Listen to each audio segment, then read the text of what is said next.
My favorite line from that is Jesus was a dude, pretty cool guy. He had a beard. I'm like, okay, I'm in decent company here. Man, when I was in high school, so I was one of these kids, teenage kids in youth, where I got saved when I was 13, and just was like on fire. And I tend to have that kind of personality, like an obsessive, compulsive personality. When I get into something, I like get into it, and so I was into God in high school, and I was learning about how to evangelize, share the gospel and stuff. And there was one time I don't have too many Jehovah's Witnesses come to the door, but I remember this one time these two ladies came by, and it was like a Saturday afternoon or something. They knock on the door, and I opened it. I'm like, oh, can I help you? And they said, hey, we just want to talk to you about whatever it was. I don't remember exactly what they said, but I got so excited. I was like, yes, this is my chance. And so I was like, come on in. I just invited them into my home, into our home. And we chit-chat a little bit outdoors, but I said, no, come on in. In my mind, my heart's racing because I'm like, okay, I've been trained for this moment right now, and this is the moment. I'm gonna unleash all of my knowledge about who Jesus is upon these people, and they're gonna come to convert, and I'm gonna do something great. And so we're talking, and we're going through like John chapter 1, we're going through Colossians 1, and they're making these arguments like, well, the Bible actually says this. And I said, no, no, no, no, no. Let me tell you, it's actually, if you look at the Greek, if you always say, if you look at the Greek, that holds more authority, right? And so I was telling them, and we're going back and forth, and it was friendly conversation, and then all of a sudden my mom comes out of the kitchen and gives me the weirdest look, and kind of like a death stare. Okay? All you moms know what I'm talking about, right? That death stare, like, what are these people doing in my home? Why are you sitting with them? I don't know who these people are. And so, give me the look, and I look over to her. I got this grin on my face. I'm like, yeah, I'm speaking in Korean, and so I can speak freely because they won't understand what I'm saying. But I'm like, hey, these are Jehovah's Witnesses, and I'm preaching the gospel to them. I'm telling them the truth. And I'm so excited, expecting her to be so proud of me, like, oh, my son, the evangelist, yes. But she says, she's like, hey, get him out of here. She says, get him out of here. I got guests coming over. And I was so disappointed. And I was like, but mom, this is more important. And anyways, that was like my first experience of speaking to Jehovah's Witnesses and other groups that are kind of on the fringe of Christianity. But the main issue is about who Jesus is. The main issue with these different groups, Jehovah's Witnesses, or even the Church of Latter-day Saints, right, the LDS Church, or Mormons, has to do with who Jesus is, because he is a pretty significant figure in this world. Right? Who is Jesus? One of the most important questions we can ask. And we saw the video there, and it'd be interesting for any of us to just kind of go out there and figure out, what do people think about Jesus? And you'll have a whole gamut of different answers that are available to us here. But Jesus is one of the most important figures in all of history because of who he said he was. And we'll get into that as we go along. And so today we're continuing our mini-series of the Trinity, diversity in unity, and we're looking at the second person of the Trinity, God the Son. So 3 aspects of God the Son that we are going to look at this morning. We are going through a lot of scripture today, and we're going to go through it pretty quickly and try not to overwhelm any of us this morning. So let's pray before we get into it. God, we just thank you for this morning. We thank you for the privilege of worshiping you. We thank you just again as we think about how last year we were in isolation. We're sitting here today just being able to enjoy one another's company and to be in your presence as well. Lord, we pray that you would speak to each and every one of us in our hearts through me, that you would use me as your mouthpiece, and that your truth would be uh, spoken to in our ears and in our hearts and in our minds. Pray in your name. Amen. All right, three aspects of God the Son. Three aspects. The first one is his deity, his divinity, his godness, if you want to put it. That Jesus is fully God. We look at Hebrews chapter 1, verse 3. Hebrews chapter 1, verse 3. It says this: the Son is the radiance of God's glory and the exact representation of his being, sustaining all things by his powerful word. After he had provided purification for sins, he sat down at the right hand of the majesty in heaven. There are a couple points here that I want to make briefly. Okay? The Son is the radiance of God's glory. The word radiance can also mean brightness, right? And and the point is that God's glory is shown, is displayed, it is manifested through the Son. We cannot see God because God is invisible, but the Son is the physical manifestation of God's glory, is the point. He says the Son is the radiance of God's glory and the exact representation of his being. The exact representation of his being or his nature or his substance. If God is invisible, God himself is invisible. Jesus is the physical representation of God, the exact representation, not just a clone, not just a copy. You know, when we think about representation, or in Colossians 1, he talks about image and likeness, we think of human terms like a copy machine, where you put a piece of paper in the copy machine and it produces a copy, an inferior copy. It's not the same thing, right? But Jesus is the exact representation of the substance of God, of the essence of God, who God is. This is the central tenet of Christianity. Okay? If Christianity can be boiled down to one truth, it is that Jesus is God. That is the most central tenet of Christianity. The one thing that binds all of Christianity, all the different denominations and groups and sects that belong to Christianity, the one thing that binds us all together, right? And when I say Christianity, I'm including Roman Catholic and Orthodox, the various Orthodox groups. The one thing that binds us all together is the fact that we believe that Jesus is God. He is fully God. And it's hard for some people to wrap their minds around this because, again, like last week, there's no comparison on earth. There's no analogy that fits. We can't say, God is like such and such. When we're learning something new, what's often helpful for us is to compare it to something that we already know, right? When learning something new, we compare it to something that we already know. Like, I'm trying to think of an example off the cuff, but it's not coming out here. You're learning something new. Okay, you guys know what I mean. I have to get into it. We compare it, okay? So driving a car is kind of like riding a bike. Okay, you got to use your hands and your feet. Okay, there's some similarities there, and you can make some comparisons and then go in that direction. But the definition of God is that he cannot be compared to.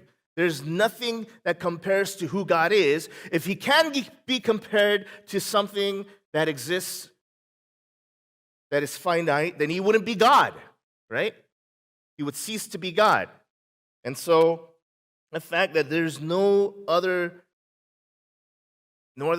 thing or being in creation who is fully God and fully human, like Jesus, actually proves that Jesus is God. There, that is the struggle that a lot of people have, and that's why I believe there are these various divergent groups, such as the Jehovah's Witnesses or the Mormons, or what has been historically called Christian cults.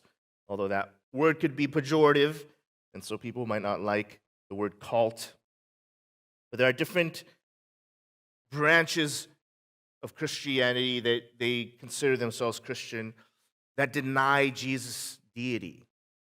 And I'll say they cannot be properly defined as Christian if they deny the divinity, the deity, the godness of Jesus. Some other texts I want to look at, John chapter 1, verse 1, and this is a key verse for Jehovah's Witnesses, actually. And, I don't have time to get into the full argument here, but, read it. It says, "In the beginning was the Word, and the Word was with God, and the Word was God."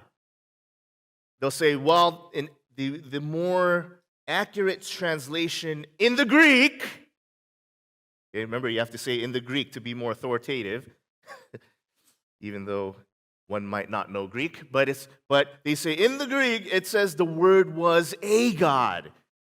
So that's a mistranslation of translators from history. Okay, now I know Greek. I actually do know Greek. I've taught Greek for many years, and it's when you know something a little bit, just enough to be dangerous. You know what I'm talking about? You have just enough knowledge, but not enough to be dangerous with that knowledge, okay? Maybe it's like me with tech kind of stuff, okay? I know a little bit, but at certain points, I almost destroyed the whole system we have, okay?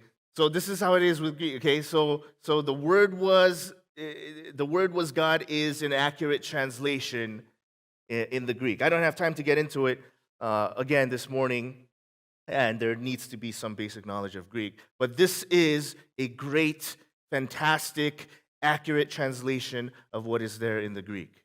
The word was God himself. Is God could be another translation as well. You want to put a God because you want to deny Jesus' divinity. That he was a godlike being is how they want to make Jesus.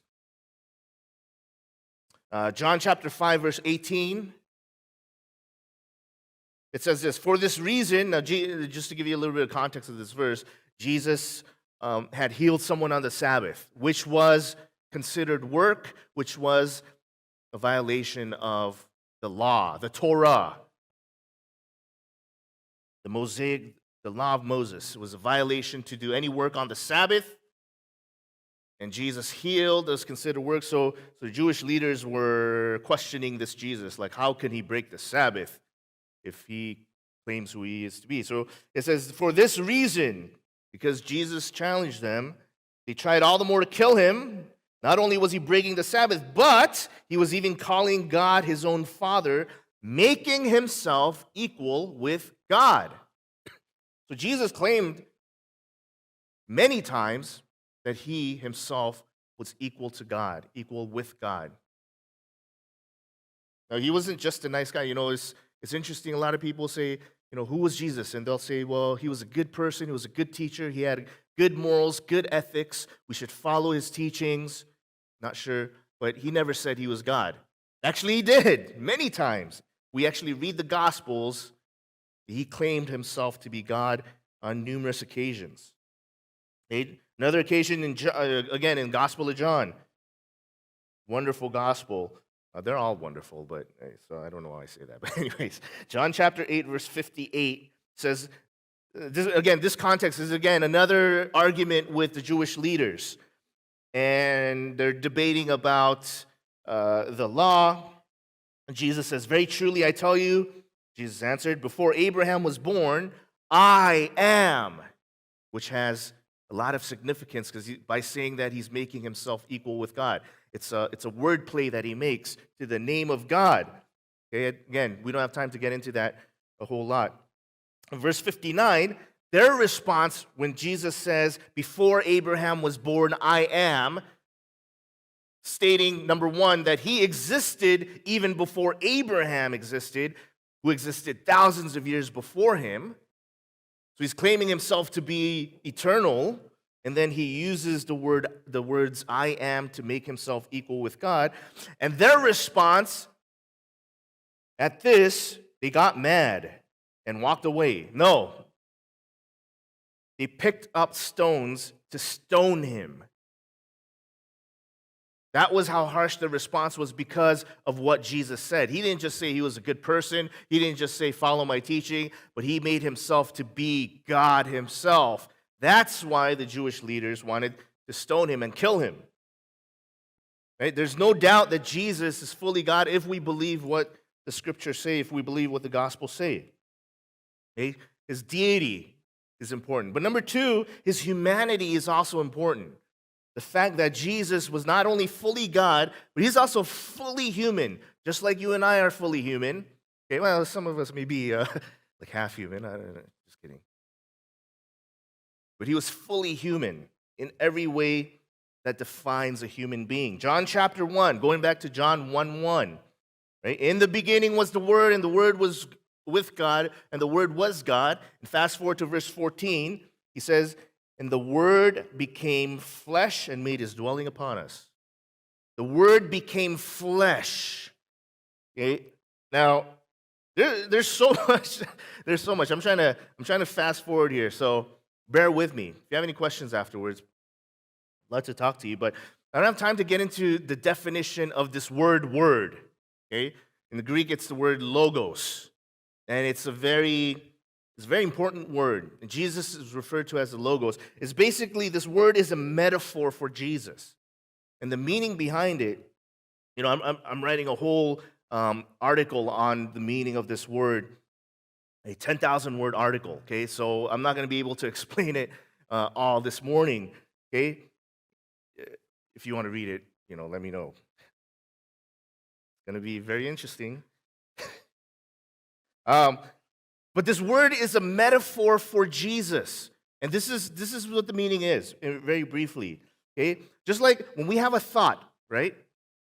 When you have a thought, it's abstract. Our thoughts are abstract. You can't put, it's just out there, right? Or not out there, but it's just here, right? Just in our minds. It's abstract. But once we speak our thoughts into existence using words, they become concrete. So, I'm thinking to myself, well, it's a little chilly in this room. But it's abstract until I use a word, maybe the word cold or chilly. Not the kind you eat, obviously. Until I use the words, it remains abstract, right? So in the similar way, Jesus is the concretization of the abstraction of God. He is the concrete, he makes the abstraction of God concrete by coming in the flesh. Flesh is tangible. Flesh is seeable. Making up words here. You can see flesh, you can touch flesh. It occupies physical space.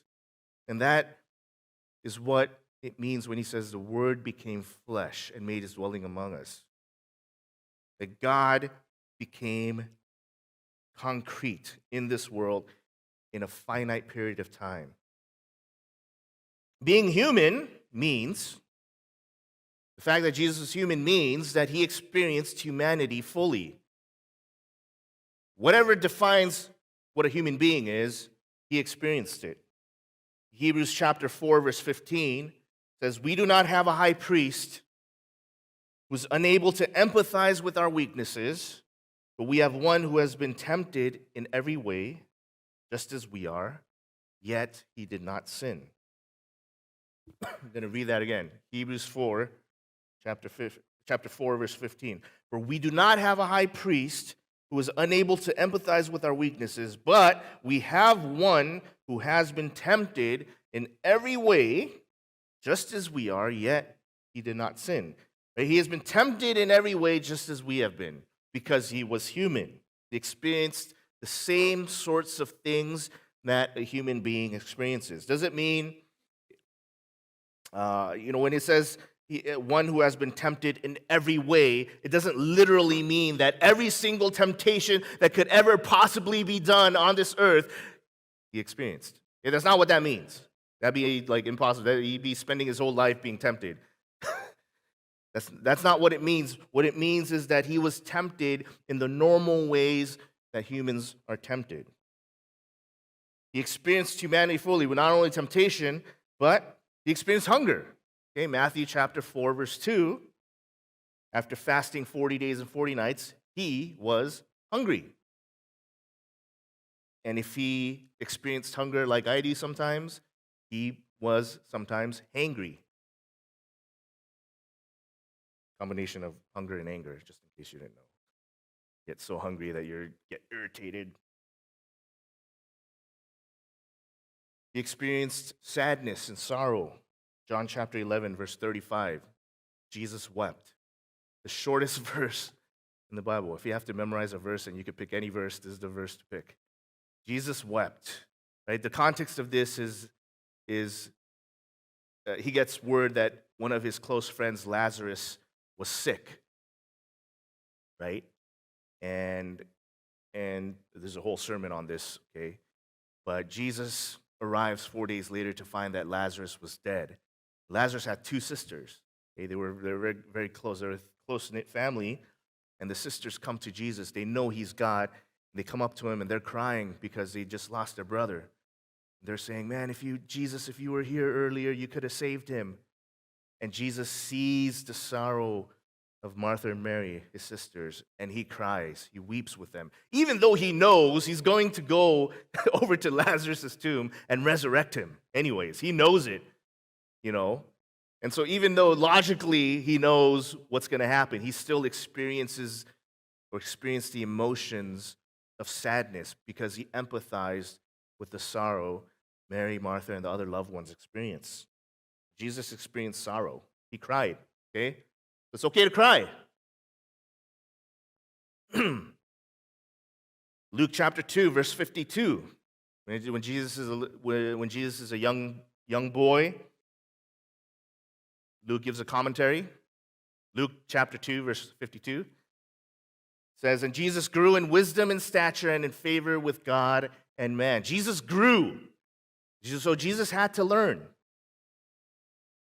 stuff. He grew in wisdom, he grew in stature, he grew in favor with God, and he grew in favor with people. He grew mentally, he grew physically, he grew spiritually, he grew socially. When we think of Jesus, God coming into this world, he wasn't fully developed. He came as a baby, so he had to learn. He had to learn how to walk, he had to learn how to speak, he had to learn how to read, he had to learn how to do his trade. He was a carpenter by trade up until he was 30 or so. So he experienced the full gamut of what it means to be human. There are 3 errors surrounding Jesus that we need to note. As we talk about his divinity, or his deity, and his humanity, there are 3 main errors regarding Jesus. Okay, the first one, Arianism. This one is a denial of his full deity, Arianism. And this is what many modern and historical groups teach, that he was just a good person. He was God-like, but he's not God himself. Arianism. Another error is denying his full humanity. Docetism is the term, Docetism. The denial of his full humanity. And they say, well, he came as an image, but he there's no way that God could be a human being. Like, we're disgusting creatures. How could God be a human being? Right? And then the final one is Nestorianism, where it believes that Jesus switched back and forth between God and man, but he was never both at the same time. And that's wrong too, because Jesus is fully God and fully human at the same time when he was on the earth. And since then, And even in heaven, where he is in glory, he is a human being. Finally, believe in Jesus' full deity, believe in Jesus' full humanity. We're going to talk about his work, the work of Jesus. We turn to 2 Corinthians chapter 5, verse 21. It says this, God made him who had no sin to be sin for us, so that in him we might become the righteousness of God. God made him, Jesus, who had no sin, to be sin for us, so that in him we might become the righteousness of God. Jesus had no sin, but he made him to be sin on our behalf for us, so that we could have the righteousness of God. In theology, we would call this substitutionary atonement. Substitutionary atonement. Say substitutionary atonement. Okay, excellent. Jesus died in our place. This is substitutionary atonement. I'm stumbling. Substitutionary atonement. Substitution. Say that fast 10 times, okay? Not now. Jesus, this is what substitutionary atonement says. Jesus died in our place to appease God's wrath against sin. Okay? Jesus took our place. He was a substitute to atone for God's wrath against sin. God hates sin. His holiness, the fact that God is holy, means that he hates sin. Sin is the antithesis of who God is. If he was lax with sin, he would cease to be holy. That's who God is. And so, Jesus was our substitute of what needed to be done. It's not like, it's different than humans forgiving other humans, because we are not in the place of judge and jury, right? In this whole spectrum of life, we're not a judge, we're not a jury. And so we can forgive one another because we are all in the same place. But if you were the judge of the universe, or if you're a judge in a court of law, right, you can't just be like, it's okay, don't worry about it. You stole some things from a convenience store, no worries. We'll just let it go this time. No, the law is the law. You have to enforce the law, or else there'd just be mass chaos, right? The law has to be enforced. Crime has to be punished. Some sort of justice needs to be served. Now, here's the thing that I've noticed in the past maybe 10 years or so, 5-10 years or so, but we live in a society where we have a strong sense of justice right now, right? Especially with the advent of social media, where anyone can post anything on social media. We see that a lot of injustices are being called out. And I think that's a good thing for the most part, right? There are a lot of negative things to social media, understand. But I'm sensing in our culture, in this Western North American culture, for example, and especially amongst young people too, there's this strong sense of justice. When there is an unjust thing that happens in the world, they want to see it made right. And so you have things, you have racist acts. Let's say someone is racist against a particular race. I just defined what racism is, so just repeating myself. But if you see something racist, people will call you out on it. That's wrong, because racism is wrong, or sexism, misogyny, right? You see anything like that happen, people will call you out on it. Say, that's wrong, because you are not dignifying that person as an equal human being. You see power imbalances. You see people in positions of power abusing their power for their own self-gain. And people will call them out and say, that's wrong.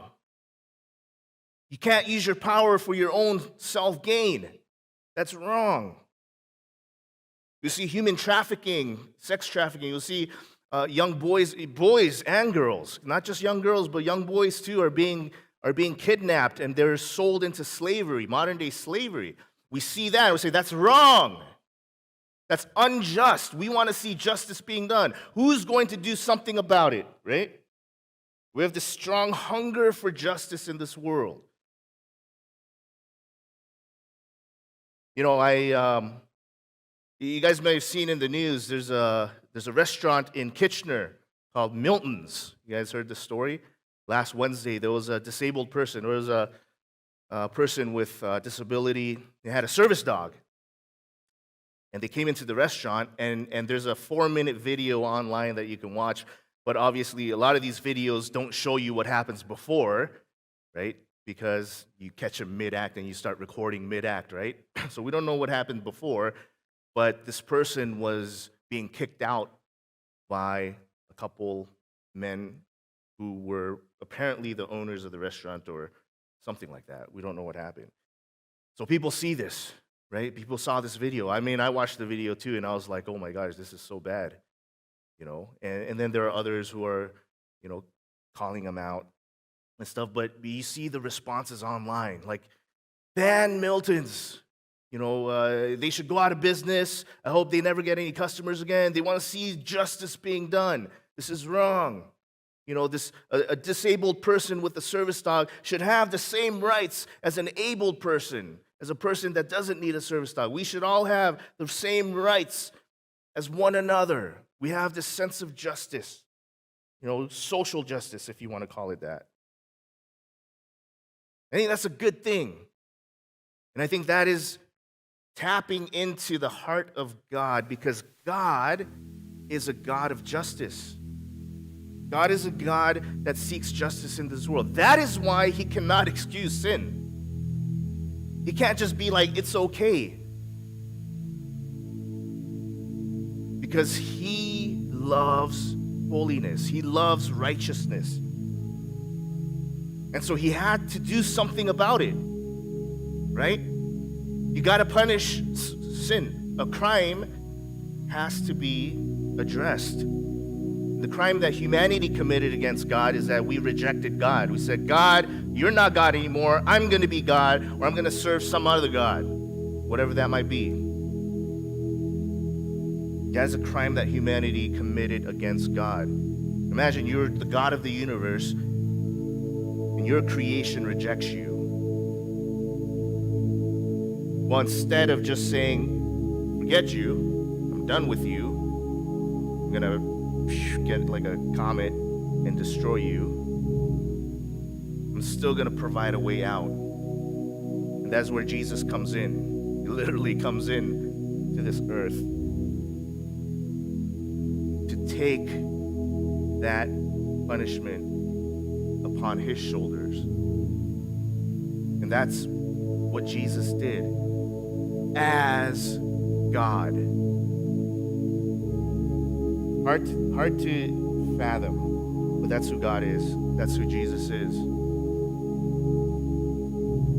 There's an argument that C.S. Lewis, a great English literary professor and author, he presented this argument about Jesus called Lord Liar Lunatic. We're going to call this, well, his argument basically was there are 3 options to who Jesus was. If he existed on this earth, which he did, there's plenty of evidence for that, he was either the Lord, the liar, or a lunatic. We'll start with liar, okay? He was a liar because he lied about who he said he was. He was a lunatic because he said he was God, but he wasn't really God. He was crazy. He had mental issues. He was imagining things. A 4th option is legend, that he didn't exist really, but people kind of made him up, or he did exist, but people started telling stories, and these stories became exaggerated throughout history. or he is Lord. He is the God that he claimed himself to be. These are important questions because if he is who he said he was, he's not just a nice guy. He's not just a dude with a beard. He is God, God the Son, second person of the Trinity. And so that has huge implications for our lives. We either submit to him, we either give our lives to him and live according to him, we accept his gift of eternal life, or we deny him. There is no middle ground. We either accept him or we deny him. And so what is our response to who Jesus is?